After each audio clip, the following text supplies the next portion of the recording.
नमस्कार मित्रों, कबीर के आरंभिक पदों का हम अध्ययन कर रहे थे। आरंभिक 20 पद जो कि संपादक है श्याम सुंदरदास द्वारा से संपादित ग्रंथावली के जो आरंभिक 20 पद हमारे पाठ्यक्रम है, उसके दूसरे पद को आज हम पढ़ेंगे। दूसरा पद है कबीर का, बहुत दिनन थे मैं प्रीतम पाए, भाग बड़े घर बैठे आए, मंगलाचार माही मन राखो, राम रसायन रसना चासो, मंदिर माही भयो उजियारा, ले सूती अपना पीव पियारा, मैं निरासी जे निधि पाई, हमई कहा यह तुम ही बड़ाई, कहे कबीर मैं कछु नहीं कीना, सखी सुहाग राम मोहि दीना। बड़ा ही भावात्मक रहस्यवाद का बड़ा सुंदर पद है। कबीर के सुंदर भाव अभिव्यक्त हुए हैं इसमें। आत्मा परमात्मा के मिलन को लेकर के अहंकार का त्याग इसमें हम देख सकते हैं। साथ ही प्रियतम के प्रति अनन्य भक्ति और अनन्य प्रेम का दर्शन हम यहाँ कर सकते हैं। साथ ही हम देख सकते हैं कि परमात्मा के प्रति एक जुड़ाव, एक निरंतर जुड़ाव का जो भाव है, उनके साथ अमिट संबंध का जो भाव है, वो यहाँ पर देखने को मिलता है। हम एक एक पंक्ति वाइज व्याख्या करते हैं। कबीर कहते हैं कि बहुत दिनन का एक सामान्य अर्थ तो बहुत दिन हो गया, लेकिन कबीर की जो आत्मा है परमात्मा से कई जन्मों से बिछड़ी हुई है। तो ये जो बहुत दिनन है, ये इसका जो संकेत अर्थ है वह है कई जन्मों के बाद ये मैं प्रीतम पाया, मैंने अपने प्रियतम को पाया है, प्रियतम परमात्मा को पाया है। और भाग बड़े घर बैठे आए, एक कहावत है कि घर बैठे ही लक्ष्मी आना, तो वो उस कहावत को कबीर ने यहाँ पर प्रयोग किया है, उस मुहावरे को।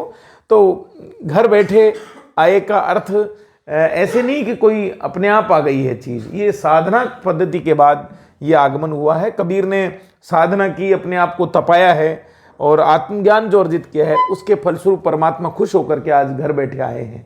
अर्थात एक दूसरा इसमें संकेत है कि कोई बाहरी प्रयास कबीर ने नहीं किया है, तीर्थाटन, कोई बाहरी प्रयास, सायास प्रयास नहीं करना पड़ा है। कबीर की जो साधना पद्धति है वो अंतर्मुखी साधना पद्धति है, अनुभव पर आधारित है। उसी अनुभूति में कबीर ने ईश्वर को पाया है और उस ईश्वर की जो आनंद भूति है उसके साथ तो मंगलाचार माई मन राखो। मंगलाचार को मन में रखने से तात्पर्य है कि उस अनुभूति का जो आनंद है, उसके आनंद को लेकर हम श्रवण, उनका कीर्तन, उनका ही मनन और उनके ही नाम को हम अंदर ही अंदर गान करते रहें, उसे हमेशा संजो कर रखें, हृदय में ईश्वर के प्रति प्रेम को हमेशा संजो के रखें। ऐसी भावना कबीर में इसमें व्यक्त हुई है। अगली पंक्ति में कबीर कहते हैं कि राम रसायन रसना चासो। राम रूपी जो रसायन है उसको रसना मानी सामान्य जीव नहीं, ये आंतरिक स्वाद, आंतरिक अनुभूति, आंतरिक इच्छा में, अपनी स्मृति में चासो मानी भली प्रकार से उस राम रसायन को भली प्रकार से रखें। कबीर ने राम के साथ रसायन शब्द का प्रयोग किया है। रसायन से तात्पर्य है कि औषधि, जीवन अमृत औषधि है। राम जो निर्गुण ब्रह्म है वो जीवन औषधि उनके लिए। मंदिर माही भयो उजियारा। अगली पंक्ति में कवि कहते हैं कि मंदिर माही, मंदिर जो उनका शरीर रूपी मंदिर है उसमें उजियारा हो गया है ज्ञान के प्रकाश से। जो आत्मज्ञान मिला है, परमात्मा के प्रति प्रेम और भक्ति से जो उन्हें आत्मज्ञान प्राप्त हुआ है, इससे उनके मंदिर माने हृदय में उजियारा हो गया है, ज्ञान का प्रकाश हो गया है। ले सूती, इस ज्ञान के प्रकाश होने से अब कबीर निश्चिंत होकर अपने प्रियतम को ले सूती मानी हमेशा सोते हैं।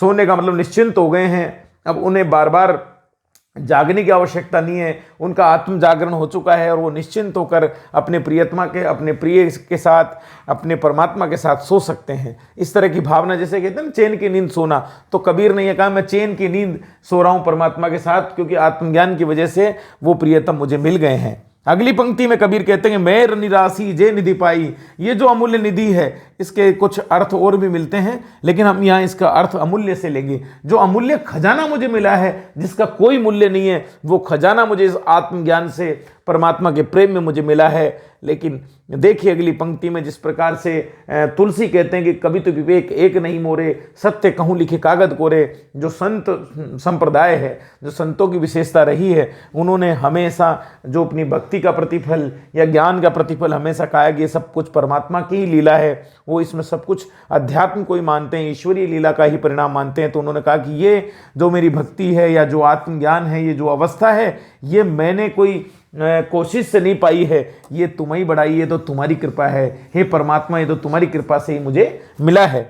अंत में कबीर कहते हैं, कहे कबीर मैं कछु नहीं कीना। कबीरदास जी कहते हैं कि मैंने कुछ नहीं किया है, बिल्कुल मैंने कुछ नहीं किया है। और जो सुहाग है, सुहाग जैसे पत्नी का सुहाग पति होता है, वैसे यहाँ कबीर कहना चाहते हैं कि मेरा सुहाग राम मोहि दीना। ये राम ने मुझे जो सुहाग प्रदान किया है, जो अमिट प्रेम जो प्रदान किया है, जो जन्म जन्मांतरों का जो संबंध राम के साथ हो गया है, ये जो सुहाग मुझे मिला है, ये मेरे लिए, मैं इससे धन्य हो गया हूँ। इस प्रकार से हम देख सकते हैं कुछ शब्दों की जो विशिष्ट व्याख्याएं हुई, वो बहुत दिन जन्मों के बाद मंगलाचार, आनंद की अनुभूति, घर बैठे आने का मतलब घर को सुंदर बना लेना, मंदिर का अर्थ हृदय से है, राम रसायन राम रूपी अमृत औषधि है, रसना मानी आंतरिक स्वाद है, चासो मानी भली प्रकार से, उजियारा मानी ज्ञान का प्रकाश है, और ले सूती पीयू पियारा अर्थात चैन की नींद सोना, क्योंकि परमात्मा का असीम प्रेम उनके साथ जुड़ चुका है, ये अमूल्य निधि उन्हें मिली है, और ये सब कुछ परमात्मा की कृपा से मिला है। ये जो सुहाग मिला है, इसमें कबीर ने इसमें कुछ नहीं मानते, कबीर अपना योगदान इसके अंतर्गत नहीं मानते हैं। धन्यवाद।